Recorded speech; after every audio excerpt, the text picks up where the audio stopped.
começar a ministração, eu gostaria primeiramente de compartilhar com vocês algo que aconteceu comigo recentemente. Na quinta-feira, eu estava numa igreja e no meio da ministração, eu vi uma criança, devia ter aparentemente uns 5, 6 anos no máximo, e o pai olhou para ela estava mexendo no celular, jogando aquele famoso joguinho, Free Fire, e o pai chegou para a criança e falou com ela da seguinte maneira: filho, guarda o celular, se você não quiser guardar o celular, não tem problema, mas se você guardar o celular, papai vai ficar muito feliz com você.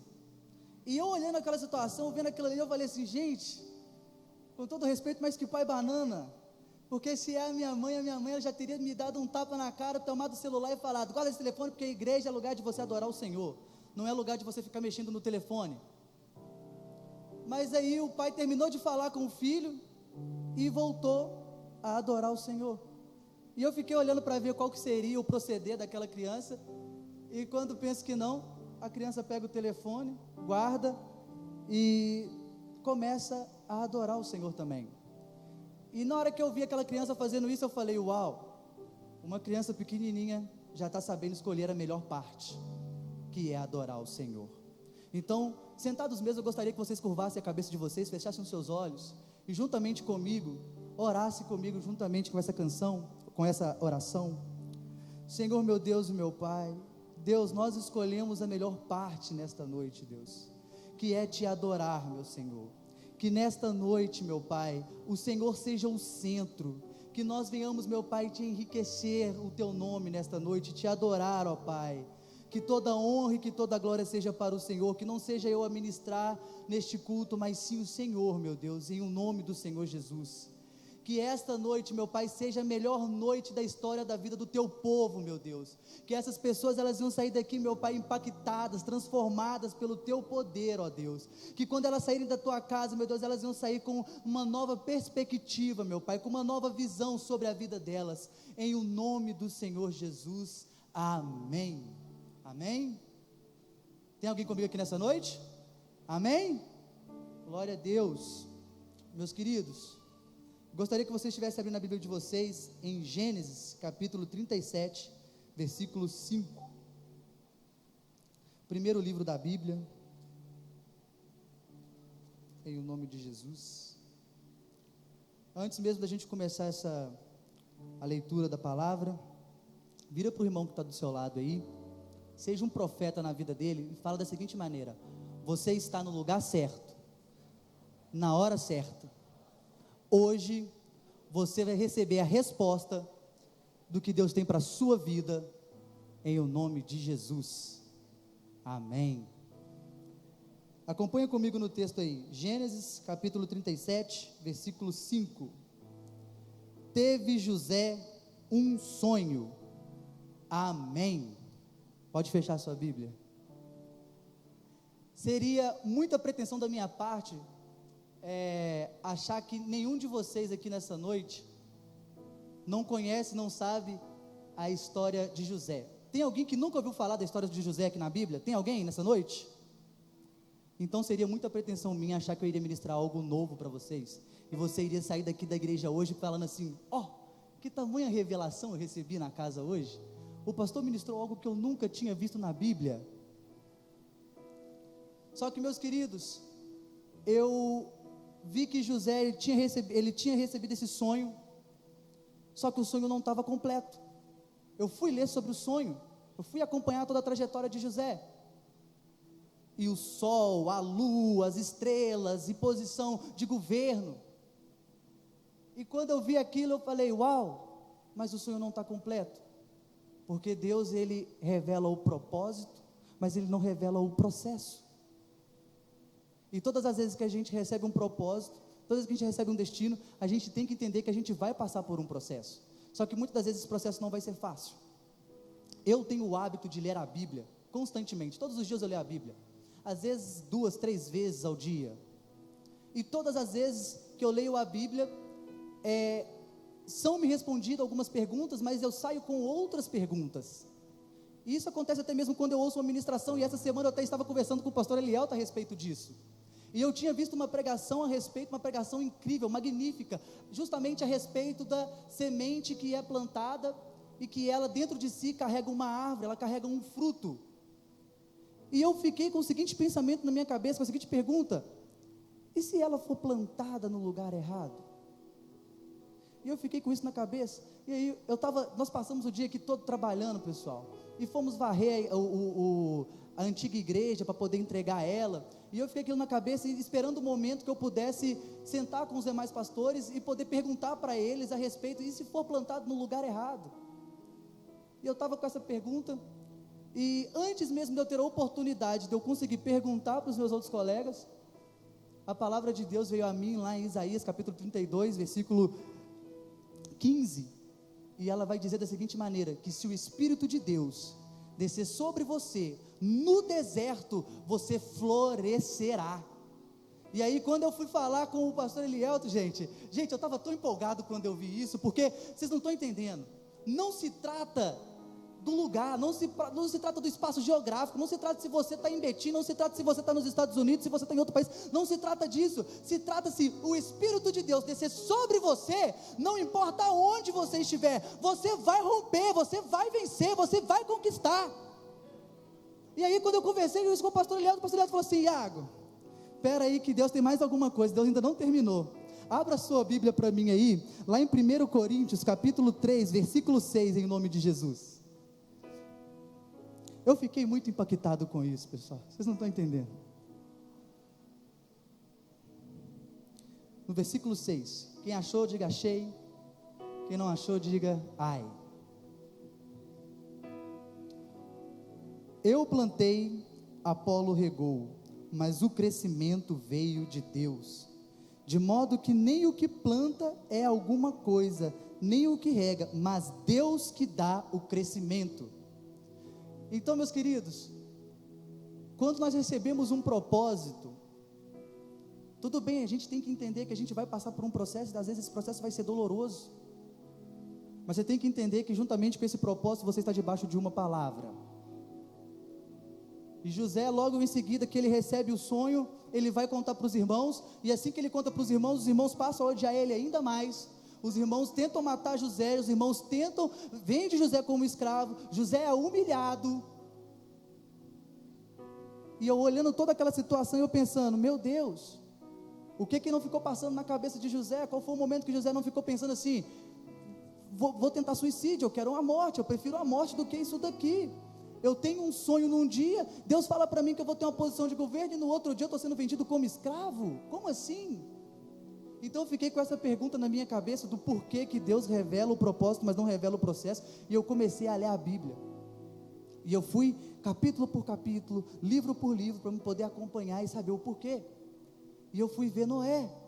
Deus chega para Noé e fala: Noé, você vai construir uma arca, eu vou trazer muita chuva. Deus estava tretado com o ser humano naquela época, falou: vou trazer muita chuva, constrói uma arca aí.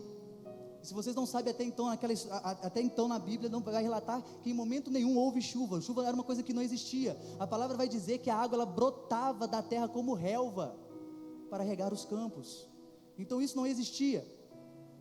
Então depois que Deus entrega a palavra para Noé, Noé simplesmente no outro dia, sabe o que acontece?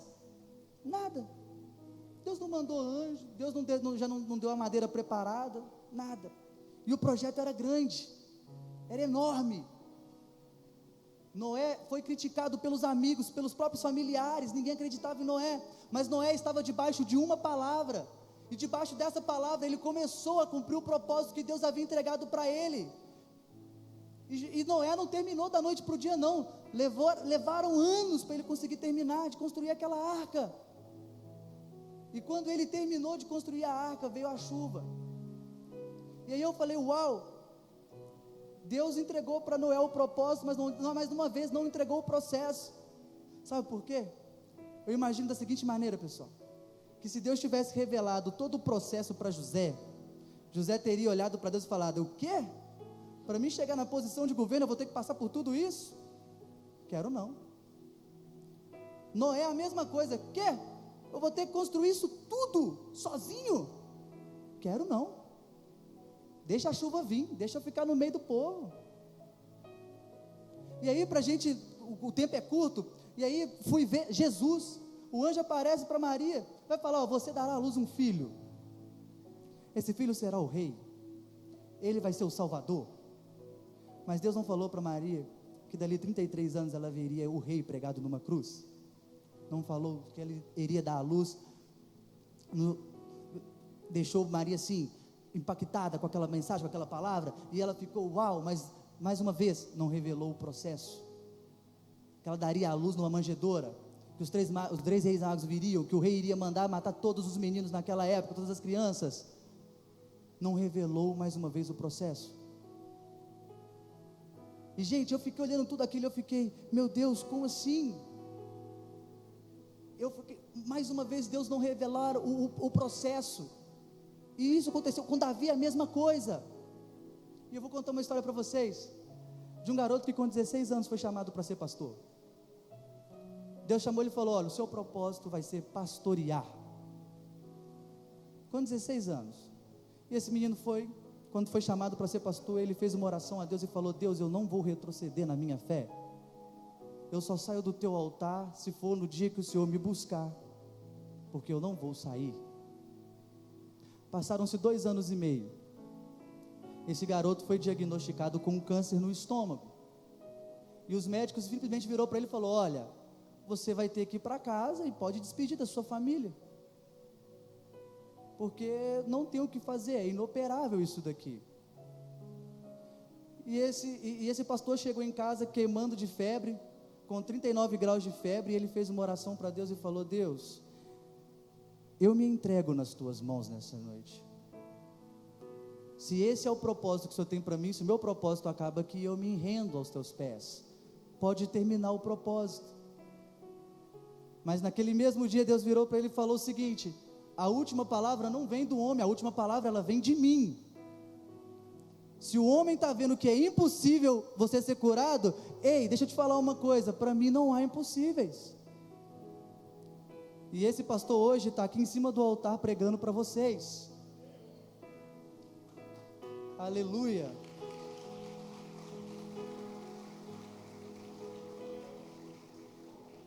Naquele dia eu não entendia o processo que eu estava passando, mas Deus sabia o propósito que Ele tinha para mim. Ele sabia que no dia 17/10 de 2021, eu teria que estar na Lagoinha Betim, ministrando essa palavra para a vida de vocês. Seria muita pretensão da minha parte, achar que todo mundo aqui já sabe o propósito que Deus tem para a sua vida. Quem aqui não faz a mínima ideia qual que é o propósito que você tem na sua vida? Fala, pode ser sincero, pastor, eu não sei qual que é o propósito que eu tenho na minha vida ainda, Deus ainda não me revelou. Meus queridos, desde que nós nascemos, a primeira oração que nós temos que fazer, é se perguntar para Deus, falar, Deus, qual que é o meu propósito? O porquê que eu existo? O que o Senhor tem para mim, Deus? Eu preciso saber, Pai, eu quero ser usado por Ti, eu quero ser uma ferramenta nas Tuas mãos. Só que você também tem que entender o seguinte, meu querido, que todas as vezes que você recebeu o seu propósito, você já tem que ter a seguinte mensagem na sua cabeça: vai ter uma treta, vai ter um problema, eu vou ter que passar por um processo. Para mim sair daquela ponta do altar e chegar na outra ponta, eu vou ter que percorrer um longo caminho, e nesse caminho eu vou ter que passar por obstáculos. Nesse caminho de repente vai acontecer alguma coisa que vai me desmotivar, que vai me desanimar, que vai me chatear, mas eu tenho que manter firme, olhando para o propósito, porque se eu estou debaixo de uma palavra, Deus vai fazer o acontecer na minha vida. Vou contar mais uma história para vocês. Certa vez tinha um homem numa estrada tentando consertar o carro dele, e ele estava ali mexendo no carro, e aperta parafuso, e desmonta peça, e aperta cabo, e ele não estava conseguindo fazer o carro dele funcionar. E aí passa um senhor perto dele e fala, eu posso te ajudar? E ele vira para ele e fala assim, pode, já o carro está estragado mesmo, estou tentando, não estou conseguindo. E aí esse senhor de bruças sobre o motor, mexe em 2 cabos, e ele vira para o rapaz e fala, vai lá bater a chave. E aí na hora que o cara, com a cara de deboche dele, que não estava desmotivado com que o carro iria pegar, ele bate a chave, e quando ele bate a chave o carro pega. O cara fica aliviado, maravilhado, e ele sai do carro e fala, ei, deixa eu te falar, como é que você conseguiu fazer o carro funcionar? Como é que você sabia que era só aquele cabo ali que ele iria funcionar? E esse senhor vira para ele e fala: prazer, meu nome é Henry Ford, eu inventei esse carro. Uns dois aí pegou. Ah, pastor, eu não acredito nessa história. Realmente é uma história muito antiga, mas se você acredita ou não, não tem problema. Mas eu quero que você entenda a lição que eu tenho para passar para você neste momento, que é: se você quer a resposta do casamento, você tem que perguntar para quem inventou o casamento. Se você quer a resposta de quem inventou o propósito, você tem que perguntar para quem inventou o propósito. E só tem um nome que tem todas as respostas, esse nome é Jesus. Jesus, ele é o suficiente. E essa semana eu ainda estava brincando com o pastor, que eu falei assim: Jesus, ele realmente ele é o suficiente. Eu ainda até falei com ele assim: eu vou falar até em inglês, vou gastar aqui agora. Na hora eu pesquisei até como é que falava, porque eu não sabia falar de cabeça. Aí virei para o pastor e falei assim: aí pastor Elielton, foi ou não foi? Virei para ele e falei: Jesus is nothing. Aí ele: não sei o que você falou. Eu falei: Jesus é o suficiente. Ele é tudo. Ele é o principal, ele é a coluna central para a nossa vida. Ele é a resposta de tudo, ele é o nome que está sobre todos os outros nomes. E com esse pensamento, essa semana, eu até compartilhei com o pastor, que no Instagram, uma pessoa veio e perguntou: pastor, isso acontece direto, qual que é seu signo? E eu acho bonitinho quando as pessoas vêm com essas perguntas, gente. Eu olhei para a cara da pessoa e falei: então, Capricórnio. Aí ela: pastor, o senhor está explicado porque o seu jeito é desse jeito. Eu falei: não vem com isso. Mas pastor, você não acredita nisso? Não, eu falei: não é questão de eu acreditar ou não acreditar, não se trata do que eu não acredito, se trata do que eu acredito. E o que eu acredito tem resposta para o meu amanhã, tem resposta para o meu ontem, tem resposta para o meu hoje, ele tem simplesmente sentido para a minha vida, que é Jesus. Jesus, ele é o suficiente, e ele tem que ser o suficiente na sua vida. O seu relacionamento não tem que ser o suficiente para você, o seu casamento, o seu trabalho, a sua empresa não tem que ser o suficiente para você. Jesus, ele tem que ser o suficiente. E no meio disso tudo, conversando com os pastores, Deus me trouxe a palavra lá em Jeremias, quando Deus fala para Jeremias assim: Jeremias, deixa eu ver o horário aqui, pessoal, 9h25, eu ainda tenho mais 2 horas para pregar, glória a Deus, aleluia, amém. Jeremias, desce à casa do olheiro, que eu tenho algo para você lá. E Jeremias chega na casa do olheiro, e o olheiro está aqui,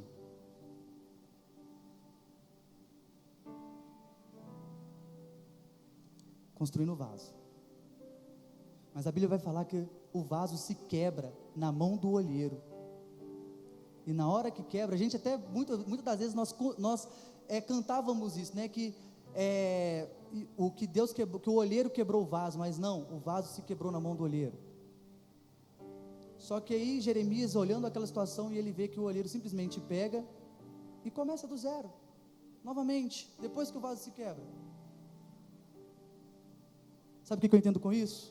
O problema não estava no olheiro, e sim na obra-prima, na matéria-prima. Pastor, você está querendo dizer que o problema sou eu? Aham, nós somos o problema, nós somos o barro. O olheiro vai lá, pega o barro sujo, barro com pecado, barro com depressão, com angústia, com problemas, com dívidas, e ele começa a construir o vaso. Aí ele vai construindo. E aí, às vezes a pessoa pensa assim: pastor, eu estou pronto. Deus, eu estou pronto, pode me usar. E Deus está aqui, trabalhando. E Deus fala: tá não, espera aí, eu tenho que tirar essa angústia, eu tenho que tirar essa mágoa, eu tenho que tirar o pecado, eu tenho que tirar essas amizades, eu tenho que tirar esse relacionamento. Nossa, pastor, mas você está falando pedrada. Ei, eu estou aqui para falar a verdade. O evangelho, ele não veio para te transformar, ele não veio para te mudar, ele veio para te deletar e para te fazer algo novo. Por isso que Paulo, ele vai dizer, aí pegou. É por isso que Paulo vai dizer: não sou eu quem vivo, mas Cristo vive em mim. Então ele começa a trabalhar no vaso. Mas deixa eu te falar uma coisa aqui. Vai transformando, vai moldando, vai preparando, para na hora que estiver pronto, ele poder derramar sobre o vaso, ele poder usar o vaso como honra. Deus, ele quer te usar, mas se você não estiver pronto, se você não respeitar o processo, não vai ter como. E deixa eu te falar, muitas das vezes a gente acha que está pronto, a gente vai quebrar, e se o vaso quebrar, sabe o que vai acontecer? Às vezes você pode até sair, você pode até tentar outro caminho, mas Deus vai olhar para você e falar assim: não, quebrou, vem cá, vamos começar o processo do zero de novo, vamos começar a moldar, começar a tirar, começar a transformar, para na hora que você estiver pronto, você poder viver o propósito. E quando você for viver o propósito, vai ser como José, posição de governo, poder se cumprir sobre a vida dele. Mas José teve que passar por muita coisa, ficar encarcerado, ficar angustiado, teve vários pensamentos, teve crise de ansiedade. Às vezes você olha e fala assim: Deus esqueceu de mim, Deus não está vendo a minha dor. Deixa eu falar uma coisa para vocês. Eu escutei de um médico que eu não iria sobreviver. Eu cheguei na casa da minha mãe pesando exatamente 44 quilos, bem magrinho, bem magrinho. Pessoas olhavam para mim e falavam assim: não vou nem abraçar o Iago, porque eu acho que se eu abraçar ele, eu quebro ele. E Deus transformou, e Deus mudou, e Deus falou: ei, o meu propósito na sua vida ainda não acabou. E é por isso que eu falo para vocês: levante a sua mão onde você está agora. Eu quero ser um profeta na sua vida. Nesta noite é uma noite de resposta. Deus está querendo dizer para você o seguinte: nessa noite, meu querido, você não está sozinho, eu estou contigo. Entrega as suas lutas nas minhas mãos, deixa eu guerrear as suas batalhas. Não é na força do seu braço, deixa eu tomar conta da sua vida. Que a partir do momento que você permitir, meu querido, isso, você pode ter a certeza que você vai romper, que você vai vencer. As adversidades, elas não irão te frustrar, as adversidades não vão parar, elas vão continuar, mas todas as vezes que vier uma luta, que vier um problema, você olha para o propósito. Uma dúvida que eu tenho aqui: temos algum médico aqui nessa noite? Temos algum médico aqui? Não? Então se der ruim aqui, nós estamos sal, né? Amém. Mas deixa eu falar com vocês, eu tenho uma amiga minha que ela é médica, e direto e reto a gente conversa, e eu sempre brinco com ela. Ela teve que estudar por 10 anos para ser médica. E eu vou falar uma coisa para vocês, meus amigos, estudei por 4 anos, e eu vou falar uma coisa para vocês, não gostei, foi na raça, para conseguir finalizar aquilo ali. E ela teve que estudar por 10 anos, noite sem dormir, estudando para provas, e indo estudar, e vai fazer, termina a faculdade, vai fazer a pós-graduação, e vai fazer internato, e vai fazer um monte de coisa para ela conseguir ser chamada de doutora. E direto eu viro para ela e falo assim: se eu pôr jaleco, estetoscópio, eu sou médico, eu posso entrar no seu hospital aí e trabalhar junto com você? E ela fala assim: claro que não, Iago, não tem como. E eu pergunto para vocês, eu virei para ela e falo assim: então, eu posso andar como um médico, parecer como um médico, que eu não vou ser médico? Aí ela: não, você tem que respeitar o processo, você tem que fazer tudo, você tem que estudar os 10 anos para você conseguir chegar onde você precisa. Eu falei: ok, tudo bem. Meu querido, você pode até andar ao lado de uma pessoa que tem propósito, você pode até tentar acompanhar ela, mas o propósito é dela, não é o seu. E nós vivemos numa geração que na internet as pessoas estão atacando umas às outras, as pessoas estão mais preocupadas com o que o outro está fazendo do que com o dela, e elas vão atacando, elas vão ferindo outras pessoas, porque de repente aconteceu algum problema com ela no passado, e ela não superou. Mas sabe o que eu posso dizer para você nessa noite? Pessoa que não tem propósito, ela se incomoda com quem tem. Ah, mas fulano comprou um carro, do nada, mas não viu quanto a outra pessoa economizou, tanto que a outra pessoa trabalhou, e a pessoa acha que é do nada, que a bênção veio assim, ó, no estralar de dedos, e não foi. Teve todo um processo, para que a pessoa pudesse, enfim, conseguir conquistar o propósito, aquela bênção que ela queria. Jesus respeitou o processo, dos 12 ao 30, Jesus estava ali quietinho, até que ele começou a desenvolver o propósito para o qual ele foi enviado. João Batista, a palavra de Deus, ela vai nos dizer, que o menino, ele crescia, robustecia no deserto, até a hora de se apresentar publicamente em Israel. Enquanto ninguém viu ele já estava no deserto. Ele ainda não era a voz que clamava no deserto, mas ele já estava no deserto, ele estava no processo, para poder viver o propósito. Tudo de Deus, tudo que vem de Deus é com um propósito, meu querido. E eu vou falar uma coisa para vocês: quem não tem propósito, só vai querer atrapalhar você que tem propósito. Vocês nessa noite que falam assim, pastor, eu ainda não tenho certeza do meu propósito, deixa eu falar uma coisa para você, essa noite vai ser a noite que Deus vai dar um propósito para a sua vida. Aleluia. Gente, eu sou meio pentecostal, tá? Alguém fala glória de Deus aí, eu falo aleluia daqui e vice-versa. Aqui é igual ping-pong. Então o olheiro está aqui, trabalhando o vaso, está tratando, e ele está vendo que está pronto, porque Jesus é isso. Primeiro ele limpa, ele trata, ele dá sentido, ele dá propósito para a sua vida, e no final da novela ele ainda te leva para morar no céu com ele. Mais uma vez, aleluia. Eu gostaria de convidar toda a igreja para ficar de pé em nome de Jesus. Eu gostaria de convidar vocês que falam assim, pastor, você que levantou a mão e falou, pastor, eu não sei qual que é o propósito que Deus tem para a minha vida ainda. Eu queria te convidar para vir até aqui na frente do altar, que eu gostaria de orar para você, porque eu vou orar para que Deus ele possa revelar sobre a sua vida o propósito que Ele tem para vocês nessa noite. Como eu falei, como o seu irmão falou do seu lado aí hoje, essa é uma noite de resposta. Você está no lugar certo, na hora certa, e hoje será a melhor noite da sua vida. Glória a Deus.